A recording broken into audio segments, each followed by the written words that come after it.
তামাক কর কাঠামো কার্যকরভাবে সংস্কারের মাধ্যমে জনস্বাস্থ্য উন্নয়ন এবং বর্ধিত রাজস্ব আদায় করা সম্ভব।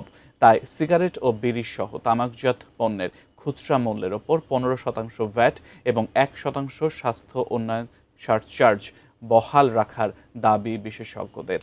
রোববার জাতীয় প্রেসক্লাবের জহুর হোসেন চৌধুরী হলে বাজেট 2026-27 জনস্বাস্থ্য উন্নয়ন ও তামাক রাজস্ব বৃদ্ধি শীর্ষক আলোচনা সভায় তাঁরা কথা বলেন। আলোচকরা সিগারেটের মূল্যস্তর কমানো, সুনির্দিষ্ট কর পদ্ধতির প্রচলন এবং সব ধরনের তামাক পণ্যের দাম বাড়ানোর প্রস্তাব দিয়েছেন।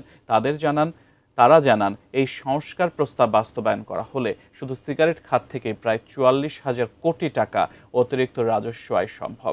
এছাড়া দীর্ঘমেয়াদে প্রায় 4 লাখ মানুষের অকাল মৃত্যু প্রতিরোধ করাও সম্ভব হবে।